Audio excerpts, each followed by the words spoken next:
차량 운동학 강의 시작하겠습니다. 저번 시간에 마찰계수와 견인계수에 대해서 살펴봤습니다. 이번 시간은요, 합성 견인계수에 대해서 살펴보겠습니다. 합성 견인계수는요, 마찰계수를 견인계수로 조정하는 것입니다. 먼저 경사면에서의 견인계수입니다.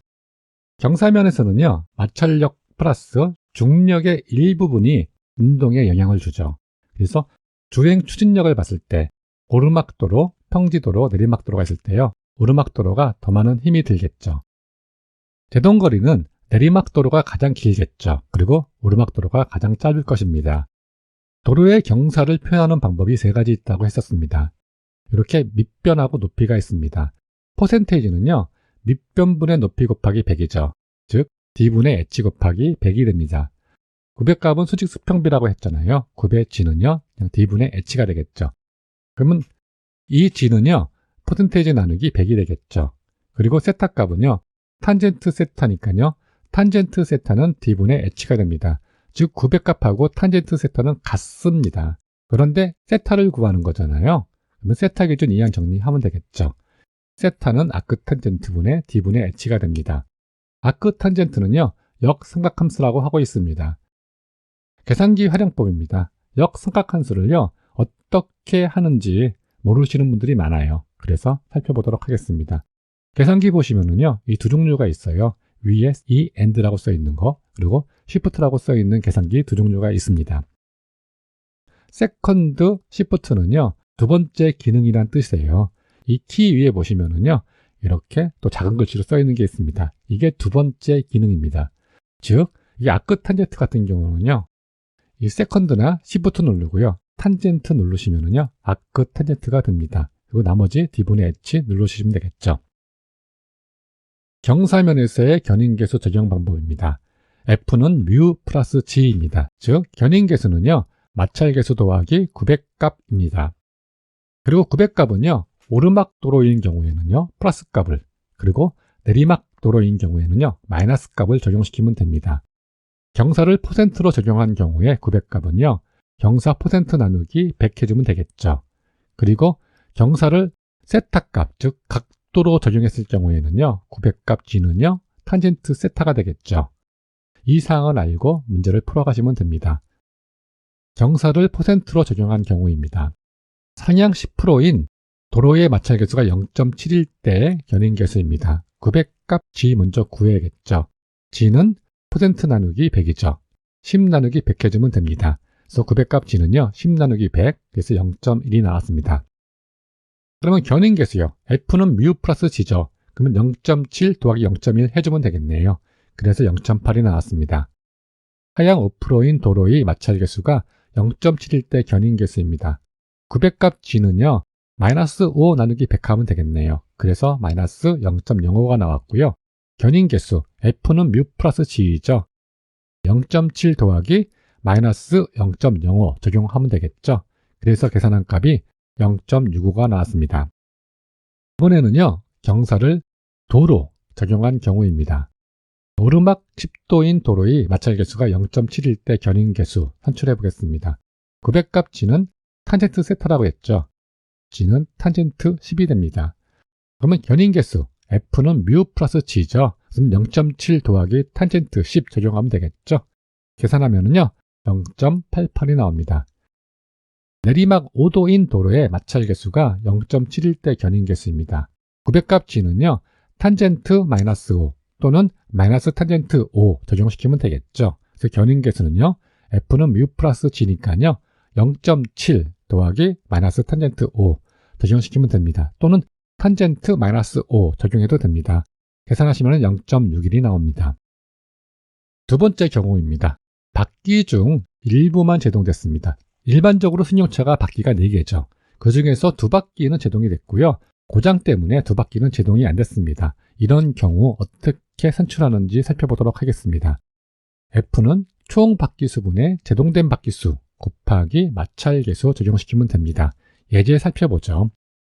제동 시 4바퀴 중 2바퀴만 제동됐습니다. 그리고 마찰계수가 0.8일 때 견인계수는 어떻게 되나 라는 문제입니다. 그러면 2바퀴는 제동됐고요. 2바퀴는 제동이 안 됐죠. 그래서 F는 총 바퀴수분의 제동된 바퀴수 곱하기 뮤죠. 4분의 2 곱하기 0.8이 되겠네요. 그래서 0.4가 나왔습니다. 세 번째 경우는요. 일부 바퀴만 제동되고요. 구름 마찰 개수가 주어진 경우입니다. 구름 마찰이라는 것은요. 구르고 있는 바퀴에 나타나는 소량의 마찰력입니다. 차량의 바퀴가 굴러가도요. 바닥하고의 약간의 마찰력은 있겠죠. 그래서 이런 것들을 구름 저항이라고 하고 있습니다. 이런 경우에 어떻게 산출되는지 살펴보도록 하겠습니다. F는요. 총 바퀴수분이에요. 제동된 바퀴수 곱하기 마찰개수 더하기 나머지 바퀴수 곱하기 적용된 구름 마찰개수를 곱해주면 됩니다. 예제 살펴보도록 하죠. 4바퀴 중 제동된 2바퀴는 마찰개수가 0.8이고요. 나머지 2바퀴의 구름 마찰개수는 0.1일 때 견인개수 산출하는 것입니다. 풀이입니다. F는 총 바퀴수분의 제동 바퀴수 곱하기 마찰개수 더하기 나머지 바퀴수 곱하기 구름 마찰개수잖아요. 그래서 F는 4분의 2 곱하기 0.8 플러스 2 곱하기 0.1입니다. 계산하면은요 0.45가 나옵니다. 축 하중 분포를 고려한 합성 견인개수입니다. 일반적으로 승용차가요 엔진이 앞에 있어가지고 앞쪽이 무겁다고 했죠. 그래서요 앞바퀴 축 하중이요 뒷바퀴 축 하중보다 좀 더 무겁습니다. 이런 경우에 어떻게 적용시키는지 살펴보도록 하겠습니다. 차량의 총 하중이 있겠죠. 질량이겠죠. 그거를 MT로 받습니다. 토탈에서 총으로 받습니다. 그리고 앞바퀴 축 하중입니다. 지금 MF로 받습니다. 프론트로 해서 F로 받고요. 그리고 뒷바퀴 축 하중은요 MR로 받습니다. 그리고 앞바퀴 축 마찰개수는요 뮤F, 뒷바퀴 축 마찰개수는 뮤R로 약자를 쓰기로 했습니다.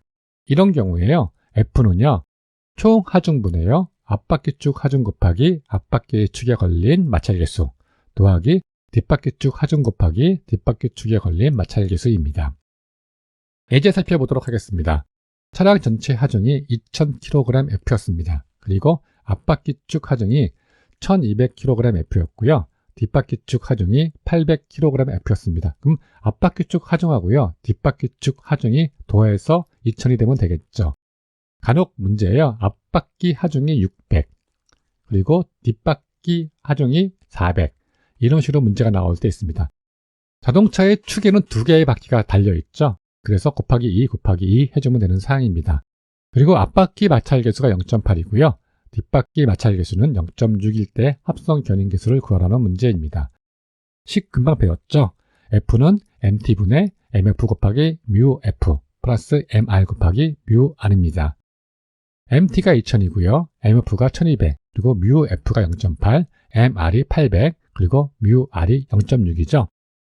적용시키면은요 2000분의 1200 곱하기 0.8 더하기 800 곱하기 0.6이 됩니다. 이거 계산하시면은요 0.72가 나옵니다. 다음은 차량 제형과 실측을 통한 합성 견인개수입니다. 지금 다소 복잡해요. 앞바퀴 축 견인개수는 FF용 그리고 뒷바퀴 축 견인개수는 FR 또는 마찰개수를 적용시킬 수도 있겠죠. 그러면 뮤F, 뮤R이 되겠죠. 그리고 축간거리는 L이고요. 그리고 무게중심에서 바닥까지 높이, 무게중심에서 바닥까지 높이는 LZ고요. 그리고 질량 중심의 높이와 축거와의 비, 즉 축거분의 무게중심 높이입니다. 그것을 Z로 받고요. 그리고 무게중심선에서 앞바퀴까지의 거리를 LF로 받습니다. LF요. 무게중심선에서 앞바퀴까지가 LF입니다. 그러면 XF는요. 무게중심선부터 앞바퀴 축까지 거리와 축거의 비입니다. 즉 축거분의 이 LF를 해준 것입니다.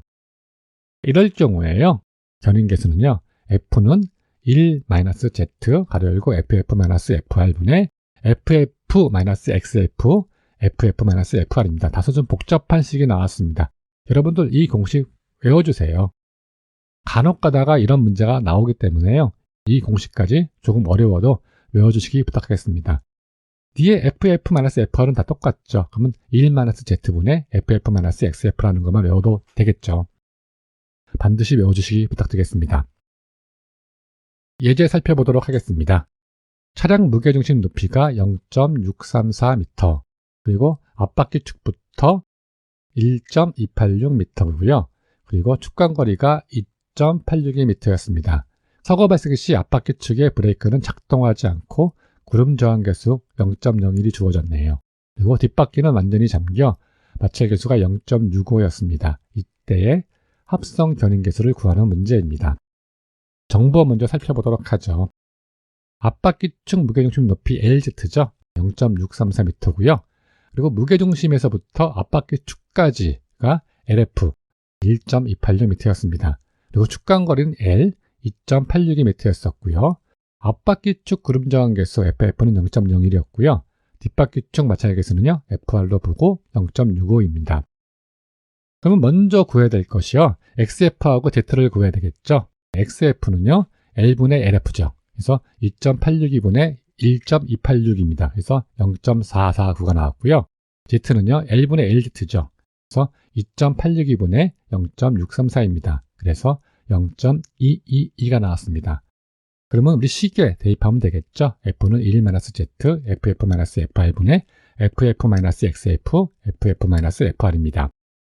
이 Z가 0.222고요. 그리고 FF가 0.01이었고요. FR이 0.65였습니다. FF 0.01이었고요. XF가 0.449였죠. 그리고 FF 0.01, FR 0.65였습니다. 그래서 이걸 대입해서 계산해 보면은요, 1-0.222 곱하기 0.01-0.65분의 0.01-0.449 곱하기 0.01-0.65가 됩니다. 이거 계산하면 0.2가 나옵니다. 이걸 간략식으로 한번 해보겠습니다. 4개의 바퀴가 있었죠. 그리고 2개의 바퀴에는요, 0.65가 적용됐고요. 2개의 바퀴는요, 0.01인 구름 저항계수가 적용이 됐습니다. 그래서 계산하면은요, 0.33이 나왔습니다. 연습 문제 풀어보겠습니다. 문제 3번입니다. 승용차가 제동을 하였을 때 전륜만 제동되었습니다. 그리고 후륜은 제동장치 이상으로 제동되지 않았습니다. 전륜의 마찰계수가 0.7이고 후륜은 구름 마찰계수가 주어졌네요. 0.02가 주어졌습니다. 이때의 견인계수입니다. 정보 정리 먼저 해줘야겠죠. 총 바퀴수는 4개죠. WT로 봤고요. 그리고 제동된 바퀴수 W5로 봤고요. 2개였고요. 고장난 바퀴수는 WX, 안 된 거니까 X로 봤고요. 그래서 2개입니다. 그리고 마찰계수가 0.7이었고요. 그리고 구름 마찰계수는요, 뮤C로 봤고요. 0.02였습니다. 그러면 견인계수는요, 총 바퀴수분의 제동된 것 곱하기 마찰계수 더하기 제동 안 된 것 곱하기 구름 마찰계수겠죠. 그래서 4분의 2 곱하기 0.7 더하기 2 곱하기 0.02가 됩니다. 계산하면요, 0.36이 나옵니다. 답은 2번이 되겠네요. 문제 4번입니다. 하중이 2500kgF인 승용차의 앞바퀴축 하중은 1400kgF였고요. 뒷바퀴축 하중은 1100kgF였습니다. 그럼 두 개 합쳐서 2500 되겠죠? 그리고 제동시 앞바퀴축 마찰계수는 0.7이고요. 뒷바퀴축 마찰계수는 0.6입니다. 이때 견인계수 구하는 문제입니다. 정보 정리 먼저 해보면 되겠죠? 총하중 WT는요, 2500이었고요. 앞바퀴축 하중 WF는 1400. 그리고 앞바퀴축 마찰계수 뮤F는 0.7. 뒷바퀴축 하중 WR은 1100. 그리고 뒷바퀴축 마찰계수 뮤R은 0.6입니다. 견인계수 산출하겠습니다. F는 WT분의 WF 곱하기 뮤F 플러스 WR 곱하기 뮤R이죠. 그래서요, 2500분의 1400 곱하기 0.7 더하기 1100 곱하기 0.6입니다. 계산하시면은요, 0.66이 나옵니다. 답이 3번이 되겠네요. 여러분들 수고 많으셨고요. 다음 시간에 찾아뵙도록 하겠습니다.